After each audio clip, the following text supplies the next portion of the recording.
It's hard to see what's happening to her. I call it the total wrecking ball. There's nothing that hasn't been affected by it. It's been hard because, like, instead of him taking care of me, it feels like I have to take care of him. It's been almost 20 years, and I've watched her fall apart in little bits and pieces. It is most definitely a civil rights issue. It's a matter of social justice.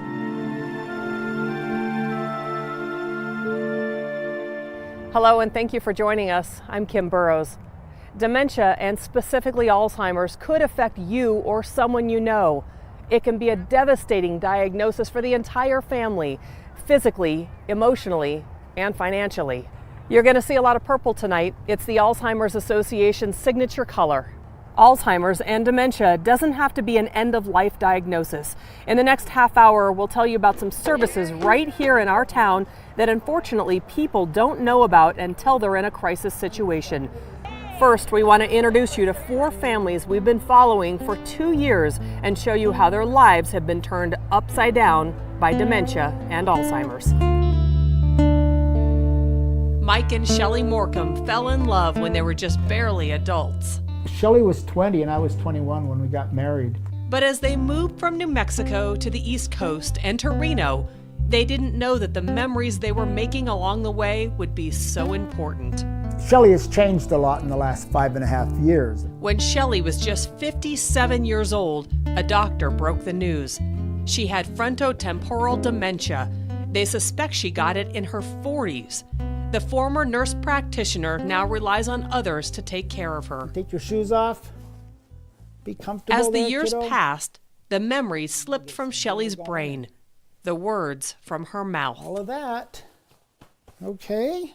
Her family watched as Shelley's former self disappeared. Eat it, roll it, and toss it apart. This is Shelley just 6 years ago, and this is her today. And you love me.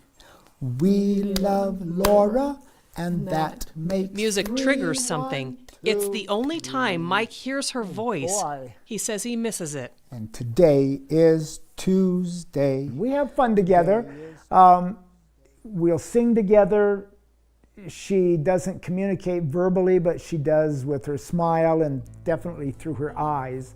Dementia hits Shelley at a young age. Typically, Alzheimer's, the most common form of dementia, affects older adults. It breaks my heart. I will cry at night, have tears in my eyes in bed sometimes, just thinking, this is just not, it's hard to see what's happening to her.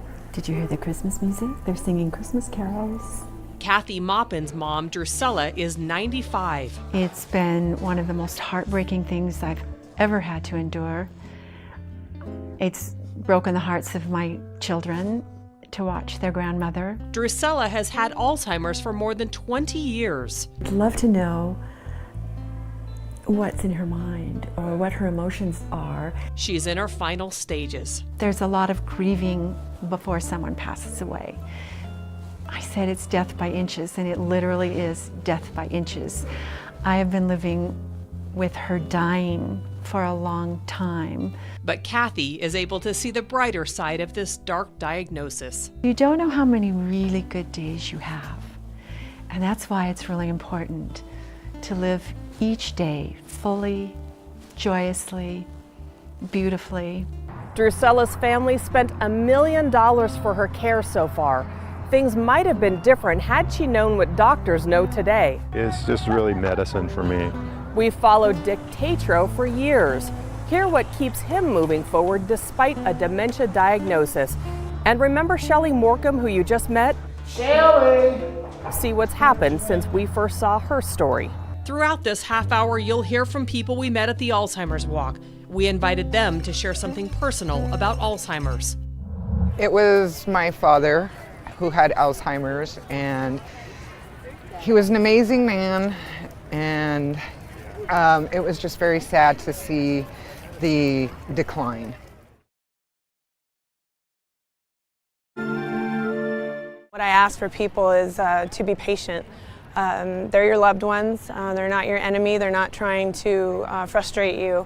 45,000 Nevadans live with Alzheimer's. That number is expected to grow by 20,000 more people in the next 7 years. There is a way to live better with Alzheimer's, but people are not getting the help early enough, and we found out why. I live my life knowing that a diagnosis is not the end of the world. Every year at the Walk to End Alzheimer's, you meet people battling the disease and those who want to find a cure. They can't see my illness. Dick Tatro's life-changing news came 4 years ago when he was just 52 years old. I kind of feel like they got the wrong guy. We first talked to Dick and his wife Mona in 2016. I mean, every day is a struggle, but we're learning, we try to laugh as much as we can. Yeah, that's true. Dick has posterior cortical atrophy, a variant and rare form of Alzheimer's disease. He struggles for words, gets lost in thought, and is trying to understand why the disease chose him. It has taken my ability to provide for my family, and it will eventually take my life. Dick was the guest speaker at the walk in 2015. We love you, Dick. You're doing fine. And then that's the vertical speed. In 2017, we saw the effect on his then 11-year-old son, who was trying to fend off the uneasy questions about his dad. I try not to bring it up at all at school and stuff so that no one's like, oh, I'm so sorry for you. I don't like that. My son lost his dad, and it's been a struggle. And Dick knows what this disease is doing to Charlie and Mona. Charlie is great. Charlie is so smart. He gets all A's. You can just feel the love that kid has. He's really awesome. We just carry on. Dick is fighting back against his Alzheimer's by hitting the gym several times a week. I do a lot at the gym just because I can. He's the happiest when he's here. So even if he's done exercising, done showering, he just wants to sit in the lobby and just kind of hang out and talk to people. How you going? I know, he saves me. Dick's here for the social benefits, but there's a bigger perk. Regular physical activity can lessen the decline in mental function and improve thinking. It can also lower the risk of developing Alzheimer's disease. Well, we want to be able to help people to remain in their homes, to maintain their independence, and to live well with Alzheimer's disease. As we talked about, it doesn't have to be a tragic end-of-life diagnosis. There are a variety of programs in our state for people with Alzheimer's and dementia. Nevada is emerging as one of the leading states in terms of addressing the needs of people living with dementia in the communities. But the Sanford Center's director says services are harder to access for younger people. The programs usually cater to older people because that's typically who has Alzheimer's.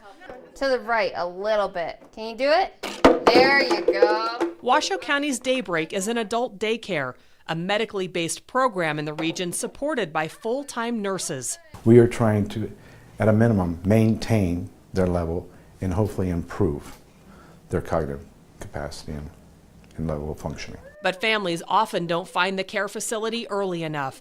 The director says caregivers burn out and then discover Daybreak. It reminds me of a mosaic. At Arbor's Memory Care in Sparks, they offer Moments of Memory, an art program that gives people with dementia an outlet to work on their cognitive skills.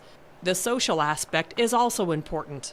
First, you have to be thinking about the image you want to create, and then the other side of your brain is thinking, well, how am I going to do it? So you're not thinking about being depressed or isolated or you're in pain. Dr. Peter Reed at the Sanford Center for Aging on Nevada's campus says families often don't access services until they're in a crisis situation. One of the challenges is that people are not aware of those services. Another challenge is that a lot of those services are not connected effectively with each other so that someone can benefit from multiple different programs and services simultaneously. Dr. Reed says people with dementia should not be discounted. Instead, we need to focus on supporting them living well with dementia. It is most definitely a civil rights issue. It's a matter of social justice. Dick's speech on this stage back in 2015 moved everyone who saw it, and we want to share that speech with you. The entire speech is now posted on mynews4.com. Next, we talk to a geriatrician who says there's things we can all do to prevent Alzheimer's. Plus, something significant happened to Dick and the Tatro family. Coming up, we'll also tell you what's changed. Well, we had a father-in-law who was absolutely wonderful that we lost to it. It was like, it came to the point where we were almost talking to somebody who wasn't there anymore.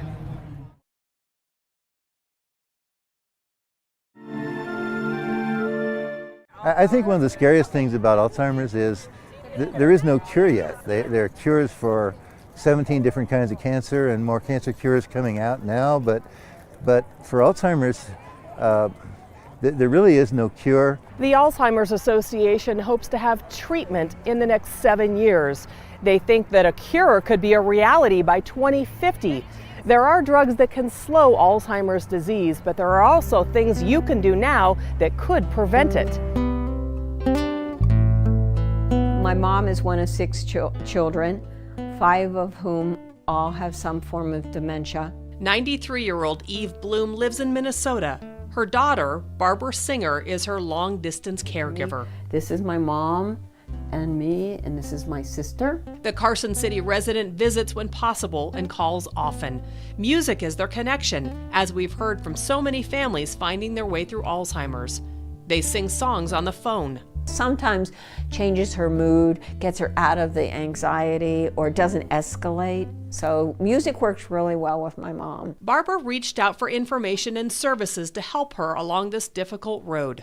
In Carson, there's not enough facilities, not enough caregivers, not enough help. So she ended up starting a support group for the caregivers like herself. It can be isolating if you don't go out to a support group or get some help through your church or through friends, through family. It can be very lonely because you're there alone with your loved one.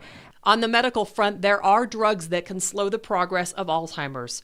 Dr. Stephen L. Phillips, a geriatric doctor, says finding a cure in the future may be difficult, so prevention is crucial. A high inflammatory state, such as with diabetes that's not well controlled, lung disease that's not well controlled, blood pressure that's not well controlled, our body releases certain chemicals, and those chemicals have been shown to affect the brain.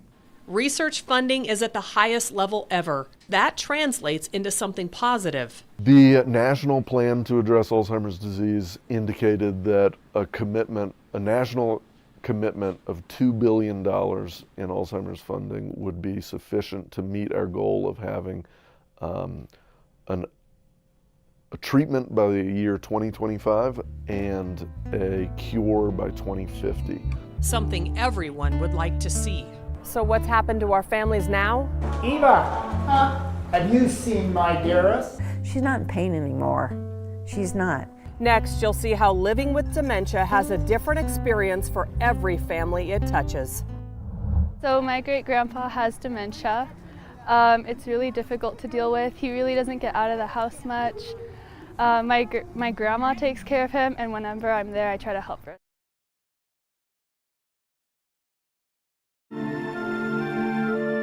A doctor of internal medicine at Kaiser for 31 years, and it was really hard to see him lose his mental faculties and degrade like that. You've seen the lives of 4 families we've been following for years in some cases, all of them asking, where did my loved ones go? Sadly, we know how their stories are going to end, but as you'll see, their endings and experience with dementia are very different. Today is Thursday. It's August 30th. It's been a 47-year-old love story. Tomorrow's our anniversary, August 31st. We were married in 1971. Mike has been caring for his bride since she was diagnosed with dementia 10 years ago. He doesn't see the disease or focus on Shelley's changes. He's appreciative of the time they have together. I try not to think about the dementia. It's such a cruel disease. In July, Mike admitted he needed help. He couldn't do it alone. Eva, have you seen my dearest? He just put his wife in an Alzheimer's home in Reno, where Shelley wanders the halls carefree. Shelly! There she went. Micah's relieved that Shelley is getting good care. I don't feel like I'm as stressed as I had been. It's less work for me, but the house is so lonely, you know, and that's hard. Night times are always the worst. Barbara Singer's mom passed away this year at the age of 93. Her son is now getting his PhD in clinical psychology, working with dementia patients. Barbara's mission to help others continues through her support groups. Well, they're larger than they were last time I talked to you. Love you. Kathy Maupin's mom is now 95 years old. The disease has taught her to savor life. I live more in the moment now. I live a joyous life. Dick Tatro was diagnosed with Alzheimer's 4 years ago. So I just see what it does to them. But the man we've seen through the years is slowly slipping away. His wife Mona says he's in and out of clarity. I call it the total wrecking ball. There's nothing that hasn't been affected by it. In June, Dick moved into an Alzheimer's home. His wife Mona visits him every day. His son stops by a couple of times a week. It's hard for both of them. I've had a great life. We'll just see if we can extend it. They play music for Dick. Mona says it's one of the only things that he can now enjoy. This was their wedding song they danced to 23 years ago. What a wonderful world. But their life's dance has unfortunately ended. Mona says Dick just passed away Sunday. Most likely everybody's going to be affected by dementia and Alzheimer's, so here's how you can get involved. You can volunteer your time, donate for research, and know your resources. If you need any information on the programs, care, or research, the Alzheimer's Association is a great resource. They also have a 24-hour hotline. We've put that link on our website as well as all the resources mentioned here tonight. We also have a link of the memory care facilities in the Reno-Sparks area. It's all on mynews4.com. For photojournalist Brad Horn, I'm Kim Burrows. Thank you for joining us.